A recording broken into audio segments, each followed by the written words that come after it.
am reacting to your Monday Night Raw Hot Takes. Hot Takes is a weekly video series where I give you all a platform to be able to voice your thoughts, whether they're good thoughts, bad thoughts, or everything in between about the world of professional wrestling. So if you'd like to be featured in the next episode of Hot Takes, make sure that you're following me on X because I ask for your hot takes there after every episode of Raw, SmackDown, and every single WWE Premium Live event. And if you are looking for my review of this particular episode of Monday Night Raw, it's already up and available on patreon.com/SantiZap with footage so that you can see exactly what it is that I'm talking about. Over there, we upload the Raw reviews, SmackDown reviews, the podcast 3 days early. This week's is already up on there, so go check it out. Link in the description, link in the pinned comment. As always, don't forget to subscribe to the channel, ring the bell for notifications. If you're a wrestling fan, I'm incredibly confident that you're going to fall in love with this YouTube channel because we always upload daily wrestling content. All right, let's get to it and read your stupid shit. WWE have to pull the trigger on this turn next week. I'm going to be honest with you, when it comes to the Austin Theory turn, this should have happened 8 months ago when people actually cared about this. And I'm starting to believe that WWE themselves don't even care about this, considering this interaction that hinted at some dissension in potentially Austin Theory seeing the light and turning away from Grayson Waller. I don't even think WWE cares because this segment happened during commercial break, so the majority of WWE fans didn't even get to see this play out. On top of that, I feel like WWE has kind of put themselves in a corner with the tag team division because whether we like them as a tag team or not, Monday Night Raw kind of needs A-Town Down Under as a tag team because the tag team division on Monday Night Raw is so barren anyway. So removing them from the tag team division right now as it stands, I don't actually think that it's the right time. So I hearken again and I say this to you that the Austin Theory turn should have happened like 8 months ago. I know we're a year out from WrestleMania 42, but what if they're already hinting at Sami versus Seth at WrestleMania for the World Heavyweight Championship? Royal Rumble is going to be in Saudi next year, and many have thought of the possibility that Sami should win the Rumble. I think that we can see Sami win the World Heavyweight Championship in 2026. I know that we've been down this rabbit hole before, multiple times. Like, is this the year that Sami Zayn finally wins a World Heavyweight Championship? I think that the answer is yes. I feel like the stars are properly aligning. And now that Jey USO has already won a damn piece of World Championship gold, I don't see why it'd be crazier for Sami Zayn to do the same now. And you kind of hit it on the head with Saudi Arabia hosting the Royal Rumble and WWE traditionally wanting to do results that are very pro-Saudi crowd in front of the Saudi audience. I feel like one of those very pro-Saudi decisions could be Sami Zayn winning the Royal Rumble. He has to be a very much early odds-on favorite to win the darn thing. I absolutely do see a world where Seth Rollins is carrying this World Heavyweight Championship with this faction by his side into WrestleMania, and if Sami Zayn does win the Royal Rumble, absolutely he's going to be gunning after Seth Rollins. Funny enough, I do see Seth Rollins still being fairly far away from the World Heavyweight Championship picture because I feel like a lot of people are going to get in his way before he can even challenge for the World Heavyweight Championship, and I did find it interesting that Sami Zayn was the very first one, considering Roman Reigns and CM Punk are literally right there to be used for this, but they started off with Sami Zayn. They annihilated and destroyed Sami Zayn, and I feel like they could tell a really great story of Sami Zayn rebuilding himself back up and him being the one to topple this tyrannical new faction led by Seth Rollins, and the toppling of this new future could be at WrestleMania. Obviously, yeah, it's way too early to tell, but I could see the vision. I can see the future, as they are already saying on Monday Night Raw. I could see this playing out. Hear me out. Austin Theory should be the third member to join Rollins, Braun, and Heyman. Like, what are they doing with him right now? Nothing. It's time for a change, and this could be the perfect opportunity for him down the road of his career. Listen, if they do pull the trigger on this, this isn't just good for Austin Theory's career. It's literally career saving because right now, the man is just treading water. His entire screen time is happening during Netflix commercial breaks, for God's sake. And even when he is appearing on TV, it's to have matches and develop storylines as little as they get on the tag team division of the show that doesn't care about tag team wrestling. I really like the idea of this being Austin Theory, but it just feels like they're so far removed right now because I would love this faction to use somebody that has a lot of potential that isn't being used up to that potential, but also at the same time to completely take somebody that, let's face it, on TV right now is completely and utterly useless and bringing them all the way up to the level of this main event, like WrestleMania caliber faction, does seem a little bit far-fetched. We need to see a little bit more progression from Austin Theory before I can personally buy into him being the new member of the faction. WWE on Netflix is the best thing ever. I get Raw, NXT, SmackDown, every WWE Premium Live event, and a giant catalog of old shows with my Netflix subscription. Unfortunately, that isn't the case for everyone, as many of you have to watch these shows on traditional cable where you just get peppered with lame commercials. And while you're on commercials, I get more of the WWE shows that I love. So let's fix that today with today's sponsor, Surfshark VPN. With Surfshark, you can easily change your location to say the Great White North of Canada, and you'll actually be able to get the Netflix programming for whatever region that you switch to, which of course means that you'll get all of your favorite WWE shows without any commercials. Plus, while you're there, you can just watch some of the shows that are exclusive to Canadian Netflix or whatever region that you switch to. You can also just try Surfshark risk-free because of their 30-day money-back guarantee policy, but it gets even better because if you visit surfshark.com/SantiYT, you're gonna actually get 4 additional months on a 2-year plan. And since WWE's with Netflix for the next 5 years, you're gonna get plenty of use out of this. Again, that's surfshark.com/SantiYT to get 4 additional months. By the way, shout out if you noticed that I changed shirts. Thanks again to Surfshark for sponsoring today's video.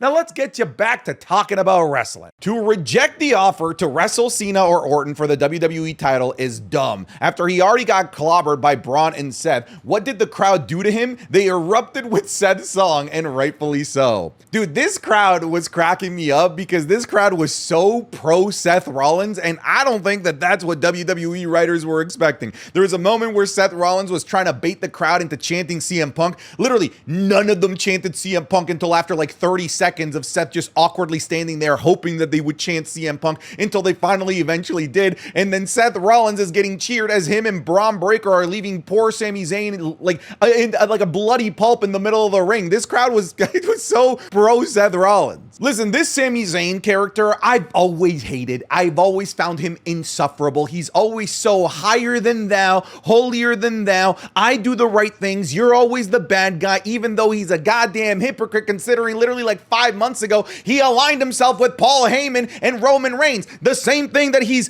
condemning Seth Rollins for doing, for aligning himself with Seth Rollins. I said aligning himself with Seth Rollins. I meant Seth Rollins aligning himself with Paul Heyman. Listen, I'm getting my words tied, but you get what I'm saying. This guy is a giant hypocrite. He's just a giant Karen, by the way. That's his entire character shtick. He is a Karen embodied by a professional wrestler. The World Heavyweight Championship is being made into a joke. None of the main events seen on Monday Night Raw seemingly even care about it. And now with Logan Paul challenging for it, I just can't take it seriously as the top title. I get what you're saying, especially in a show that's got Seth Rollins, a new main event Braun Breaker that's being managed by Paul Heyman, CM Punk is there. Like, it is a little bit far-fetched that the #1 contender to this thing is Logan Paul. And I'm very pro Logan Paul. You guys know that. I get roasted for being as pro Logan Paul as I am. And I'm personally excited for Logan Paul versus Jey Uso. We'll talk more about that down the line, but I think that Logan Paul is actually the perfect opponent for Jey Uso. But it does beg the question, where the hell are the traditional main eventers, and why the hell don't they care about the World Heavyweight Championship? You would think with a champion like Jey Uso, somebody that's brand new to being a champion, that you would have people circling, buzzing to try and take this championship away from him. And the best thing that WWE can come up with is a 2-week feud against Logan Paul that I bet you will not go beyond just these 2 weeks of build-up and backlash. When you have this many heavy hitters on Monday Night Raw and none of them are going after the World Heavyweight Championship, it does, in my opinion, make it difficult to see this World Heavyweight title as a top title. I like that Triple H's answer to the growing hostility to Jey Uso is to put him in a feud with the one person most WWE fans hate more. Listen, one of the reasons why I love the idea that they're putting Logan Paul against Jey Uso is, one, I think that their promos can actually be hilarious against one another. It's actually a bit of a crime and shame that we're only going to get 2 weeks of build for this, but I love the fact that the internet doesn't know what to do, because Jey Uso, for the internet wrestling community, has been like public enemy #1. Not for me, but for many people on the internet, public enemy #1, the guy that gets by far the most hate from online fans. But right there, right with him, is Logan Paul. So it has been a little bit hilarious and poetic to see these online fans lose their collective shit not knowing who to hate more. But when it comes to the actual crowds in the attendance in the arena, this is also the perfect choice for Jey Uso, because Logan Paul is actually hated by the people in the arena, and Jey Uso, as much as people online hate him, is beloved by the people that actually pay to go see WWE shows in person. I think it's a great choice. I really do think that it's a great choice. And what's interesting about this is that it doesn't entirely feel like filler. I do think that there is a world where Jey Uso could potentially lose this. Don't get me wrong, I still think he's the heavy odds-on favorite, but it doesn't feel like this complete lockdown championship that no one else can touch because Jey Uso is holding it. Jey Uso does not have that unstoppable aura, at least yet. I have said it many times before, and I'll say it again, people. This is the Messiah 2.0. He resurrected on Easter Saturday. This is a much better, more cunning, more enticing Messiah than the one that we had last time. Welcome back, CrossFit Jesus. Yeah, I feel like you're kind of hitting on the head here. The very Jesus-y entrance that he had at WrestleMania is also pretty indicative of the return of the Messiah, and we also have a guy that's trying to lead us into a better future, and that historically in many religious texts is the job of a Messiah, the job of a prophet, and that is what Seth Rollins keeps saying, that he is the only person that can do this. He is a Messiah with a God complex, even though he's just a man, and that to me does make him a very fascinating character, and a character that in his own right feels like he's justified and isn't actually being a bad guy, that the only bad people are those that stand in his way. There was even a moment between him and Braun Breaker where he was shaking Braun Breaker and telling him there are people in this business that deserve our love, admiration, and respect. And that doesn't really sound like something that a evil, maniacal, mustache twirling evildoer would do. But even if you have the best of intentions, a God complex can absolutely overtake any sort of human hubris. I agree with you. I think that this is a more refined, better version of the Messiah with a much more believable end goal to what he's trying to accomplish as well, which is to preserve the future of the WWE, which in its own right is a very noble thing to do,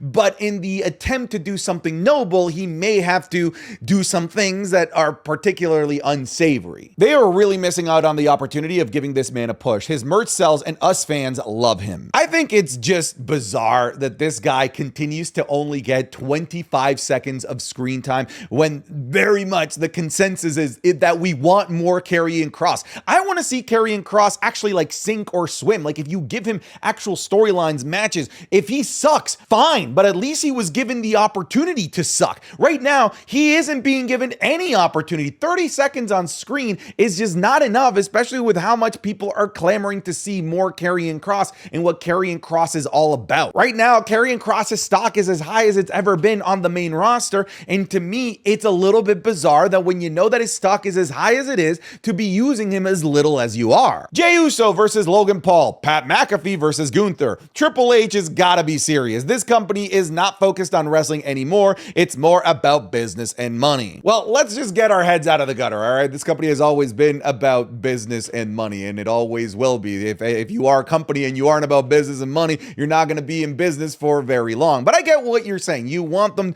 to focus more on what the spirit of professional wrestling is, and I understand Jey Uso and Logan Paul, to many people, that just doesn't translate to the spirit of wrestling, and certainly not Pat McAfee versus Gunther, but they're really focusing on the entertainment aspect, and hell, they're charging $40,000 a seat at SummerSlam, and people are paying it because it's sold out, so I guess it's working, even if you aren't satisfied with the matches and the wrestling that they're giving us. I don't think that this is the greatest card ever. Like, I look at Backlash and I'm like, oof.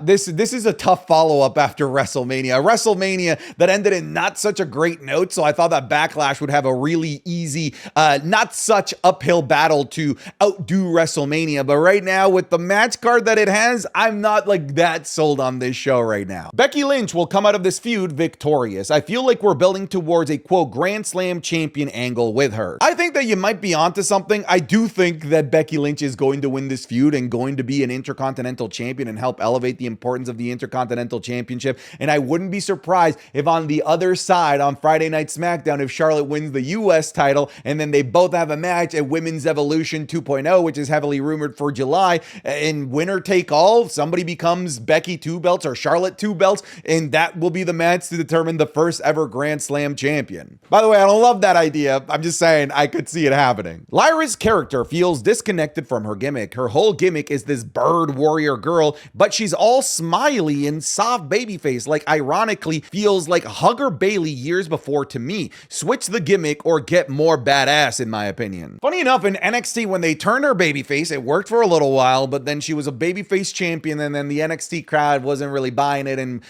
started rooting more for the heel that she was going up against, which ended up being Roxanne Perez. But also at the same time, she really, in NXT, when she was a heel, she wasn't really getting any sort of reaction either. But I totally get what you're saying. I would love to see a little bit more of a sharper edge to Lyra Valkyria, because right now she very much has that like puppy dog eyes look, like, hey, I'm just the rookie around here. I'm just learning. I love everybody. But maybe this is the feud that could sharpen the sword, as they say. Maybe Becky Lynch can be that whetstone to really sharpen the character of Lyra Valkyria so that she isn't so naive of a good person. Second show in a row that has been good. I think Triple H wants to show The Rock that he's not needed. This has been really interesting because the post-WrestleMania 40 follow-up was really weak. WrestleMania 40 and the build-up was fantastic, but like the follow-up was not very good. This year, WrestleMania 41, the build-up was the show left a lot to be desired, but now the post-WrestleMania stuff has been better than it was last year. It does feel like there's less hands in the kitchen, and it does feel a lot more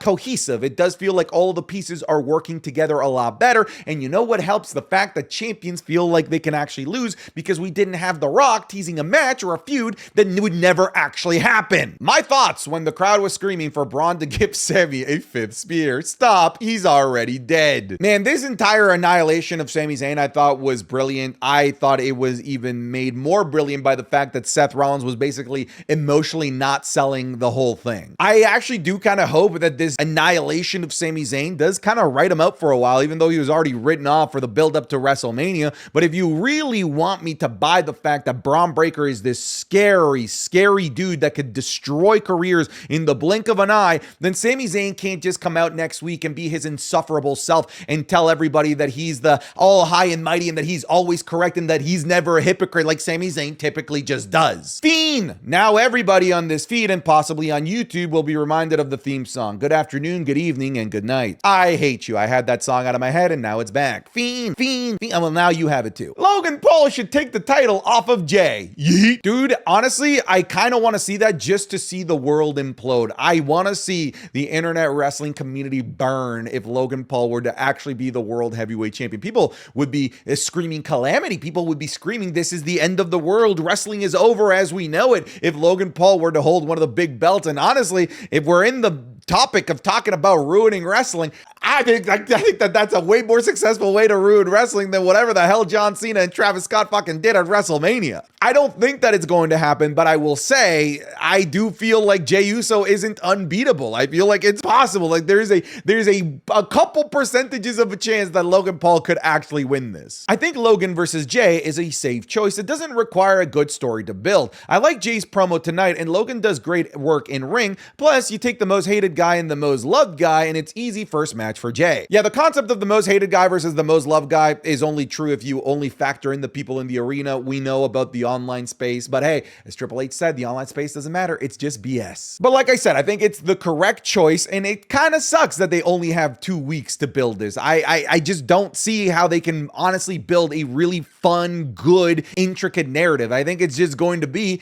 Jey Uso versus Logan Paul and them cutting their catchphrases with one another, but I just don't think that it's going to get deeper than that because we literally only have 1 episode of Monday Night Raw to build this now. And maybe that's just a scheduling problem because having a month and like 20 days to build WrestleMania off the back of Elimination Chamber only to then have, 20 days between WrestleMania Night 2 and Backlash? It doesn't really leave a lot of room to develop post-WrestleMania storylines. And what's fascinating about Backlash is that it usually doesn't need a lot of building because you're usually just piggybacking off the storylines that you built at WrestleMania WrestleMania, but this year's Backlash is full of brand new storylines, with the exception of maybe Becky Lynch and Lyra. Because Jey Uso versus Logan is new, Gunther versus Pat McAfee is new, John Cena versus Randy Orton, new-ish. Obviously, it's a story that it's got legacy for 20 plus years, but none of these were created or built or built upon at WrestleMania. So we're starting brand new storylines with only 20 days to pay him off at a PLE. It's a bit of a scheduling cluster mess. I felt like JD and the War Raiders match was actually pretty good. Now, if they can add American Made and A-Town Down Under to the division,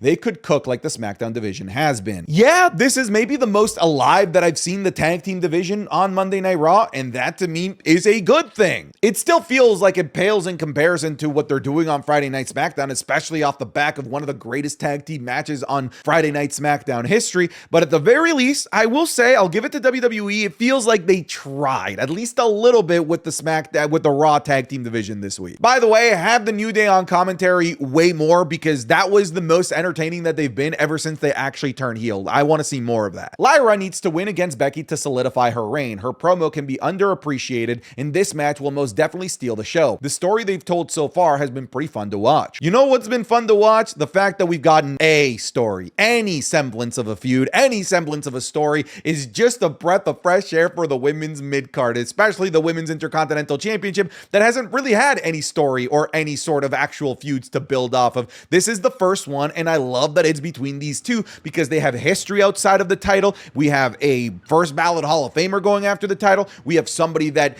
could be a potential pillar of women's wrestling moving on in the future of the main roster. And you know what's funny? In just these couple interactions between Becky Lynch and Lyra Valkyria, Becky Lynch has done such a much better job at being the suitor of the future by massaging and moving and elevating Lyra Valkyria way more than Charlotte did in the build-up to their WrestleMania match with Tiffany Stratton. This is what I want to see more from the veterans. Becky's heel turn might have been one of the most reasonable turns ever after her explanation. Kind of reminds me of Kevin's heel turn in a way. It's funny because at first I was like, oh man, that heel turn just sort of felt out of nowhere and like super random. And then she explained like, yeah, this girl that I've been mentoring that I thought was the future of the WWE is now cuddle buddies with the woman that has tormented me for the past 6 years, put me in the hospital, attacked me every time she gets an opportunity, and what, I'm just supposed to be cool with that? Honestly, I kind of fucking vibe with what Becky Lynch said. Ivy Nile is too good not to be showcased every week. She's a good stepping stone for younger talent, but I do hope that she gets her push sometime soon.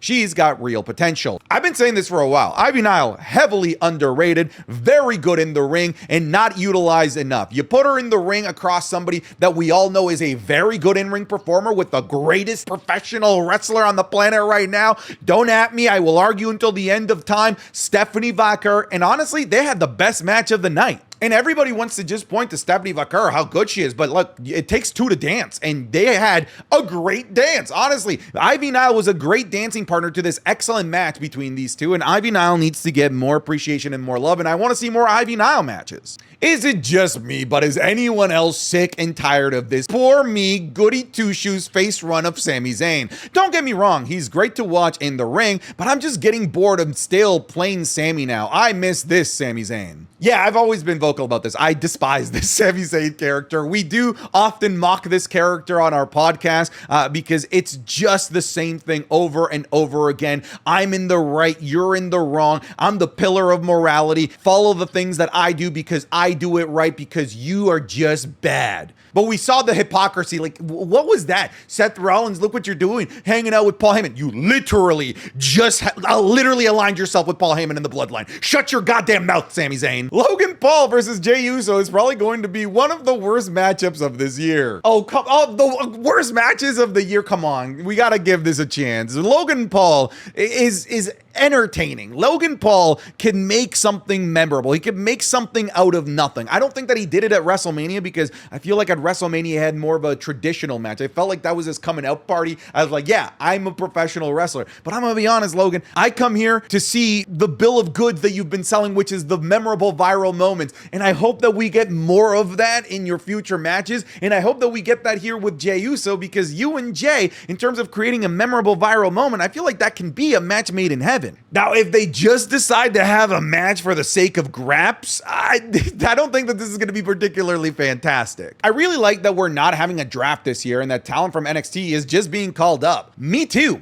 I realize I do not like the draft, especially because in the last several years, the majority of the draft time is just taken up by Monday Night Raw announcing that they're keeping this person and that person on Monday Night Raw. Well, why are we announcing people staying on the same show? Just announce the people that are actually switching shows. Anyways, that's just my little rant about how dumb the current format of the superstar WWE draft is. I like this so much more. Just have people change shows when you need them, because when they appear on the other show, it's like, yeah, it's because they got something for them. They got a storyline for them. But if you're drafting people, then you know inevitably some of these names that you call, you're just going to keep on the back burner because you just didn't actually have anything of story substance for them. But if you make them show up on the show and you instantly give them something, then they're instantly relevant. So yeah, I like this format way, way more than just the draft. I know the draft makes for interesting TV, but it's been underwhelming for the last several years, and somebody has to say it out loud. Stephanie Vaquer is so ready for the main roster, she could possibly be inserted into the women's main card scene soon. Stephanie Vaquer is amazing. Her and Io Sky, to me, are the two greatest WWE women's superstars right now from an in-ring perspective,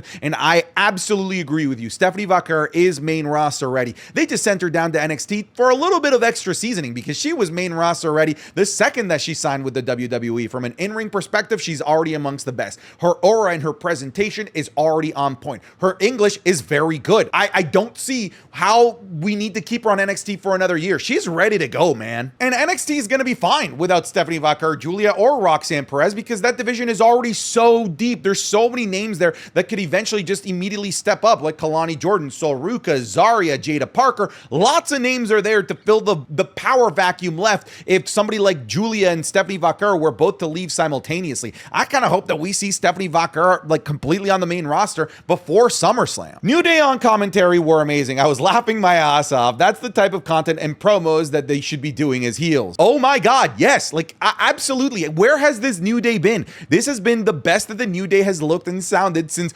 turning heel, since winning the tag championships. This is what we need out of this New Day, not just on commentary, but in backstage segments in the ring. This New Day, this is what we need. Please, I hope they lean into this way more. I'm happy Liv is getting more exposure and will bring more eyes to WWE, but her presence will be missed on Raw as she's probably the biggest workhorse on the women's division. She's absolutely one of the biggest workhorses. I'm very fascinated to find out what movie role it is that she landed because everything is saying is that like it's a big role. People are saying that when we find out what the movie and what the role is, that it's gonna like drop our jaws. That's literally the quote from wrestling outlets, that it's jaw dropping once the news comes out. And if that's the case, I feel like they might be dropping these titles sometime soon so that Liv Morgan could go off and be a giant movie star. But we'll see. I think she is going to be heavily missed, but if she is going to be gone for a while, I think it's appropriate for her to drop the tag titles, hopefully to a team down in NXT. I truly feel excited for the future of this industry. Braun is a monster, and I can't wait to see what this group does to people who aren't friends with Seth if this is what they did to Sami. Dude, Braun Breaker is such a fantastic combination here. It almost feels like Seth Rollins is like an Odin character, like he's this mythical god, and that Braun Breaker is his beast that he can unleash at any moment. He's his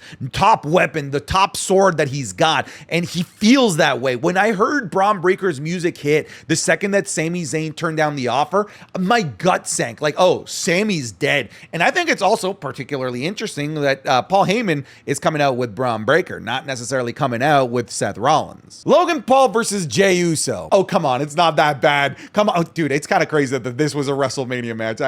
Just seeing it being put in front of me makes me want to vomit. But no, it's not like this. I have no issue with Pat versus Gunther being on Backlash as long as this doesn't take any other matches place and we'll get more than 5 matches. I think that you are asking for a lot. I don't think that we're going to get more than 5 matches. I think that we're probably going to get 5 on the dot. I feel like that's been the formula for those B-tier PLEs. That's probably what we're going to get. I personally have no problem with this feud, especially if this is to build up something maybe a little bit bigger and meatier for Gunther, maybe the return of Goldberg. Listen, I'm actually fine with Goldberg versus Gunther, especially now that it wouldn't be for the World Heavyweight title. By the way, Pat McAfee's promo, that was absolutely brilliant. Excellent. He sounded like the most relatable dude, just a homie that will go to war for whenever his homies are being stepped upon by somebody that's bigger, scarier, and badder. And I love his line that if I die, I die, because brother, you're gonna die. All right, folks, thank you so much for watching this episode of Hot Takes. I'll see you guys in the next one. Take care. Goodbye. Get out of here.